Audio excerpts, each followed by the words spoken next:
Lay of the land from your community map, you are now ready to make a splash into your community. Intentional relationship building, or IRB, is a tool you'll need to utilize in order to do this effectively. The purpose of IRB is to build strategic public relationships with local community leaders. Your future goal is to eventually leverage these relationships into a base of support for your cause. You target leaders because they have followers. So, for every leader who decides to join your cause, he will be able to turn out, say, 10 followers. Therefore, if you build relationships with 10 leaders, you could have access to as many as 100 people. This is the magic formula in activism. If you implement the IRB model in accomplishing your causes, then you are less likely to be burned out and more likely to be successful in achieving the desired action for your cause. So, what is IRB in detail? Welcome to the Activist Academy Skunkworks, where we break down the science behind the activism. In this segment, we'll discuss intentional relationship building, otherwise known as IRB.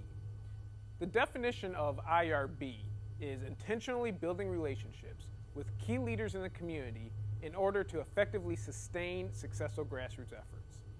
IRBing is the foundation of every successful grassroots movement and campaign. So the question then becomes, how do you IRB? Well, there's a few aspects of IRBing that you must know if you want to do it well. Firstly, you want to keep your IRBing meetings between 45 minutes to an hour. The reason you do this is out of respect for the other person's time. You don't want to develop a reputation as someone who abuses other people's time by having your meetings run over 2 to 3 hours when you could have kept it more concise within a 45-minute to an hour time frame. The second thing you want to keep in mind when it comes to successful IRBing is you want to try to meet in public places. These could be places such as coffee shops, offices, schools, churches, anywhere that's a place where other people are around. The reason why you want to do this is because you want to meet in a neutral location that takes both the pressure off of you and off the person you're talking to. The second reason you want to do this is for a security blanket, especially when you're talking to someone of the opposite gender or someone of a different culture. This can help to make people feel more comfortable and you can have more natural conversation with them. You also want to keep in mind the objective of your IRBing meeting. You want to try to develop trust and mutual understanding between you and the person you're talking to. There's a few things you want to try to glean from your conversation with the person you're talking to. You want to try to understand what's their personal history. What likes and dislikes do they have? What are some of their core personal values? What type of dreams and goals do they have? What's their passion? And finally, you want to ask a lot of why questions. I cannot stress the importance of Native leadership enough.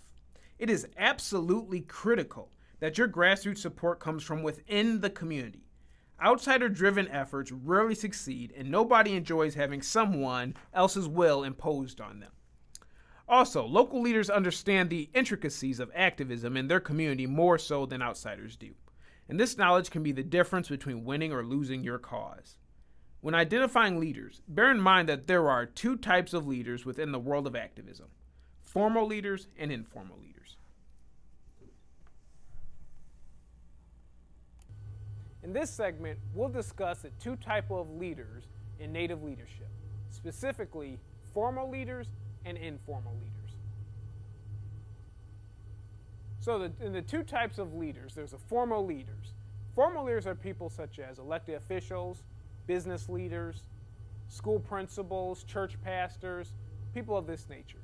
These are people with formal authority. The second type of leader, informal leaders, are people such as local block clubs, your local big mama in the neighborhood who everyone goes to for dinner and advice, maybe some wise elderly people, maybe an aerobics group. These are the type of groups these are the type of leaders who may not have a formal position of authority, but they have a lot of informal power through the relationships that they've cultivated within that neighborhood. Now, when you're talking to leaders, you want to try to avoid what I call time wasters. Time wasters are people who may not be interested in actually working with you to try to advance your cause, but they love talking your ear off. These are people who you do not want to waste time with because your time is valuable. So if you sense that the person you're talking to does not really want to work with you, but they just love talking to you and talking about themselves to you, you have to cut that meeting off and move on. Now, within native leadership, there's a concept I like to call the leadership axis. The leadership axis consists of a vertical axis and a horizontal axis. Formal leaders lie on the vertical axis. That's because they have formal power. And since they have formal power, they have access to a lot of resources, money, and authority. Now, they may not have as many relationships, so their power is a little more vertical in nature. Now, when you're talking about leaders who are on the horizontal axis, these are informal leaders.